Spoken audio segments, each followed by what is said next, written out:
She mocked me to her affair partner while wearing my grandmother's necklace.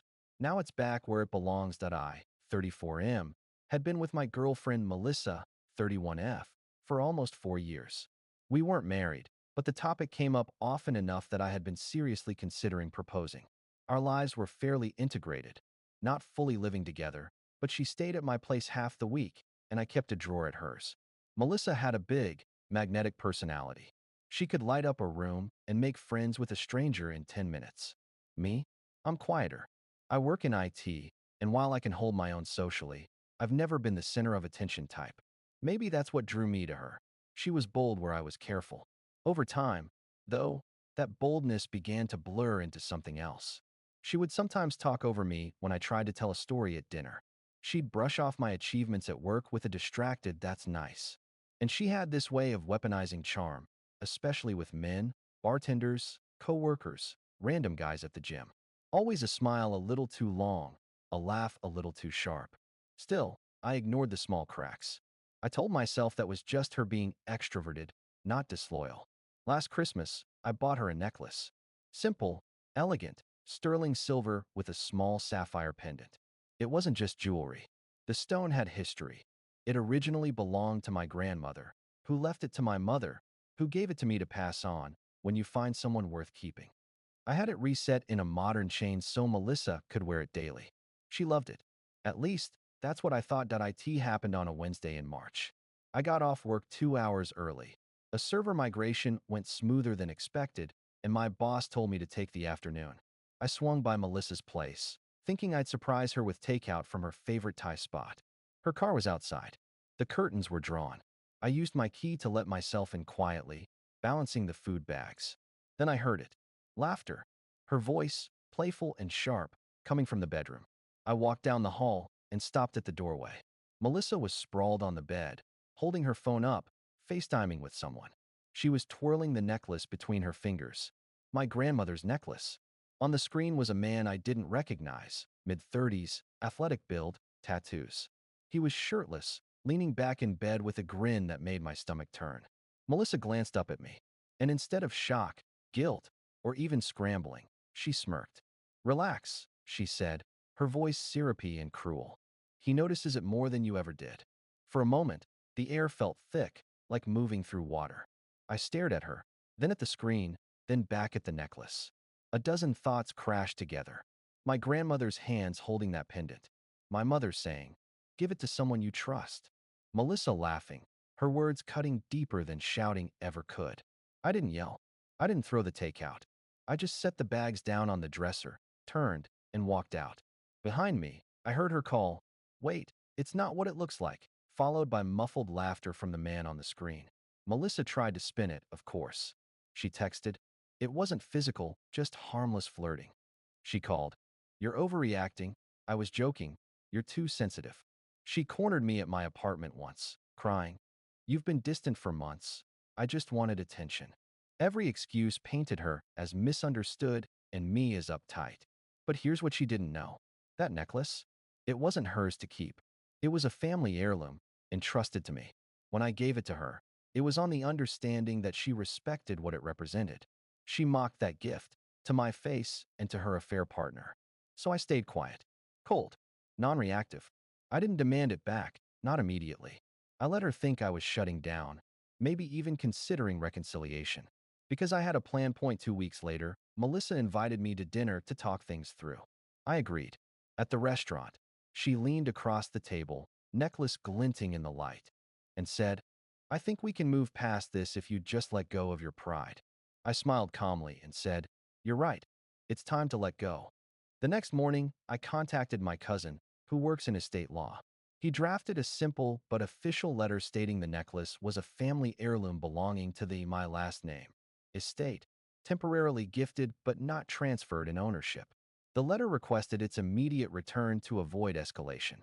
I printed it, signed it, and mailed it to Melissa's apartment. Certified delivery.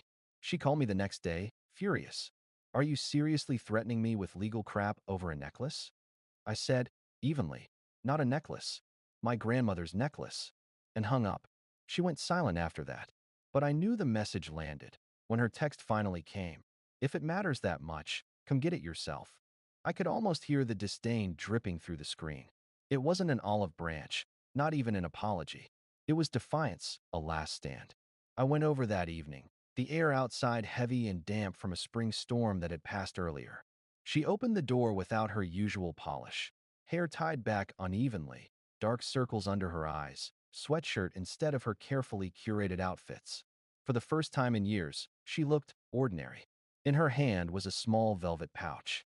She shoved it at me like a hot coal. "Hope you're happy now," she said. Her voice was sharp, brittle. I took it carefully, feeling the familiar weight inside, and for a moment my throat tightened. I met her eyes and said, quietly but firmly, "This was never about me being happy." Her expression flickered, confused. She crossed her arms, shifting her weight. "Then what? It's just a necklace. You're acting like I stole crown jewels." I opened the pouch and let the sapphire pendant catch the hallway light. It seemed dimmer now, dulled by fingerprints and careless wear. "This stone," I said, holding it gently, "was worn by my grandmother. Then my mother. They both entrusted it to me with the understanding that I'd give it to someone worthy of becoming part of our family. Not just a girlfriend, a partner, someone who would treat it with reverence." Melissa scoffed, but the sound cracked at the edges. "You never said any of that. How was I supposed to know it was like, sacred, or whatever?" I slid the pendant back into the pouch. "You never asked. You didn't want to know the meaning behind it. You only wanted what it represented: permanence, commitment, security. But you didn't respect it, or me. You laughed with another man, holding this in your hand like it was a trinket. You mocked me while wearing the symbol of my family's trust." Her lips parted as if to fire back, but nothing came out. Her face drained of color, and for the first time since I'd caught her that afternoon weeks ago, I saw something genuine in her expression: fear. Not fear of me, but fear of the weight she hadn't realized she was carrying. I, I didn't know," she stammered. "You never told me it was that serious." I shook my head. "Melissa, if you needed me to spell it out, you were never ready to wear it in the first place." The silence stretched, broken only by the faint hum of the refrigerator down the hall. She tried again, her voice smaller this time. "It didn't mean I didn't love you. I was just stupid. I wanted attention. He noticed things you didn't." I let out a humorless laugh. "He noticed because you paraded it in front of him. That wasn't about attention. That was about humiliation. At my expense." Her eyes welled up, and for a moment I thought she might actually apologize in a way that wasn't about self-preservation. But then her shoulders squared, her tone hardened, and she muttered, "You're overreacting. It's just jewelry." And there it was, the wall she always retreated to. Dismissal. I slipped the pouch into my jacket pocket, turned toward the door, and said, "Jewelry can be replaced. Respect can't." I walked out without another word. The messages started that night. First a flood of texts. "I didn't mean it like that. You're throwing us away over one stupid mistake. You'll regret this. Nobody else will ever love you like I did." I didn't reply. By the next morning, the tone shifted. "Please, I was careless. I didn't know about your grandma. If I had known, I never would have. I'm so sorry. Please don't remember me like that. Can we meet one more time, just to talk? Please." Every message carried the same undertone: desperation, but not accountability. She wasn't mourning the disrespect. She was mourning the loss of her cushion, the quiet certainty that I'd always be there. I kept the necklace on my desk for a few days. Every time I glanced at it, the sapphire seemed to accuse me.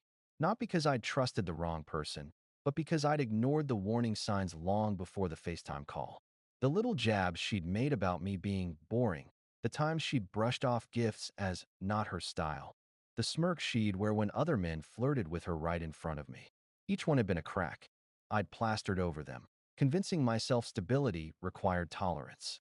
But looking at that stone, dulled and tarnished from her careless fingers, I realized my tolerance hadn't been noble. It had been neglect. Neglect of my own worth, my own boundaries. So one evening, I polished it carefully, restoring its shine. Then I put it back in the small box it originally came in and locked it in my safe. For the first time since I'd given it away, it felt at home. Friends later told me she tried spinning the story, that I'd gone crazy over a necklace, that I'd lawyered up over nothing. She left out the part about mocking me to her affair partner, of course. I didn't defend myself. I didn't need to. Those who mattered already knew my character. Those who didn't weren't worth convincing. Over the next month, her messages slowed. The last one came late on a Sunday. I don't expect you to forgive me, but please believe me when I say I loved you. I just didn't know how to handle stability. I thought it made me weak. Turns out it was the strongest thing I ever had. I read it once. Then I archived the thread. Because the truth was simple. She had loved what I provided. The safety, the reliability, the status of permanence.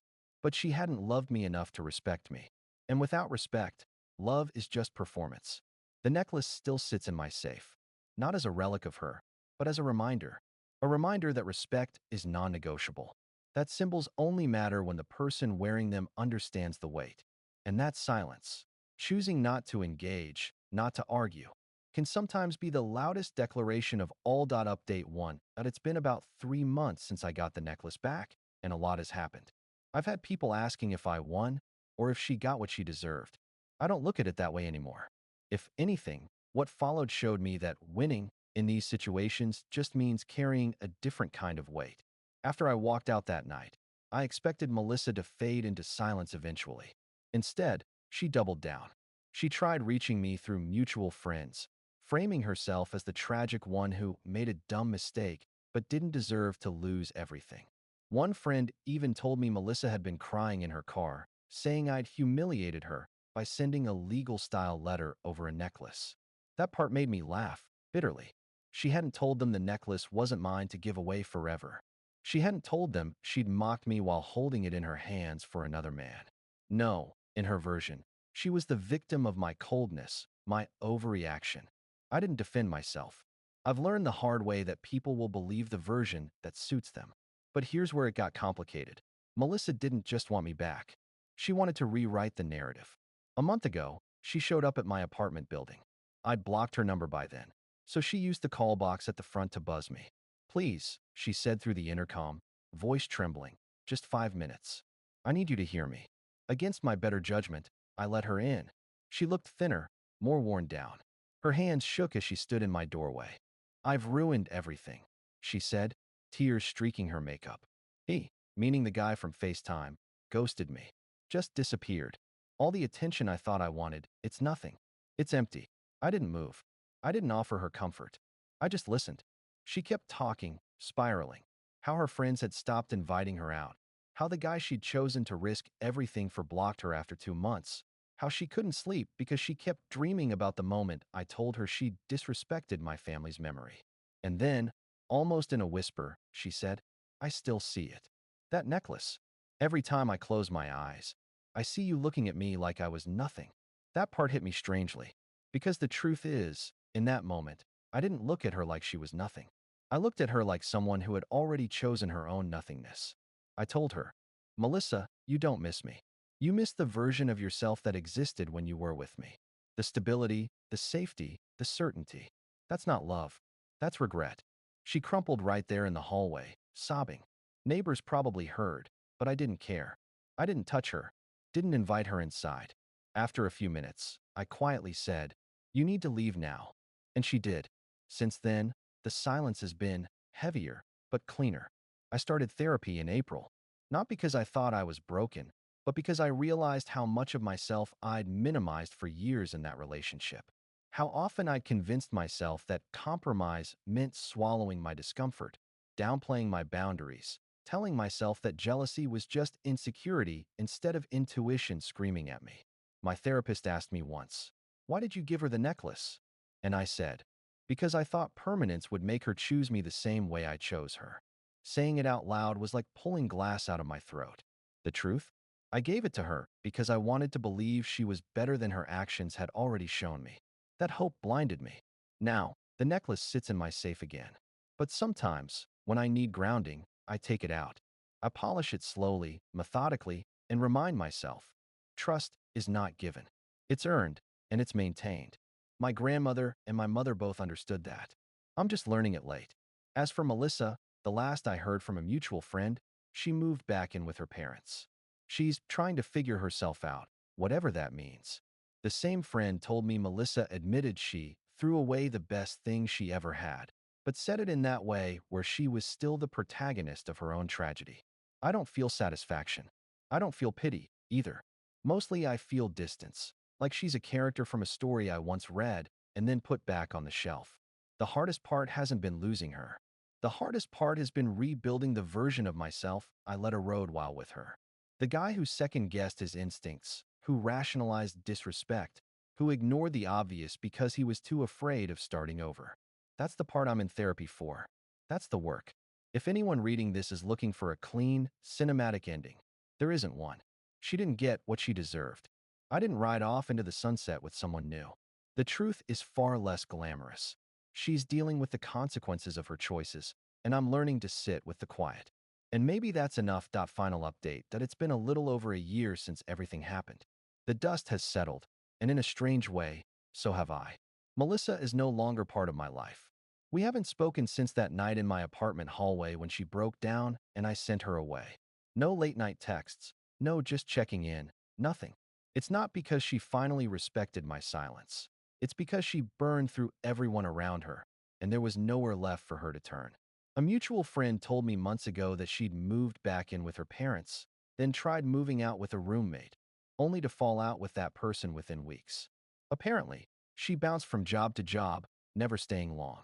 The guy she humiliated me for? Still gone. I don't know where he is, but he clearly never looked back. I don't wish her harm. I don't wish her well, either. I just don't wish. She's a closed chapter. The necklace sits in my safe still, but my relationship with it has changed.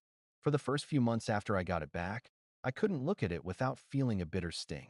It wasn't the stone's fault, of course. It was mine, for projecting permanence onto someone who only wanted novelty, for mistaking charm for loyalty. But therapy has helped me reframe it. Now, when I take the necklace out and hold it in my hand, I think about my grandmother, steady, wise, unshakable. I think about my mother, who gave it to me with a quiet faith I'd know when the time was right.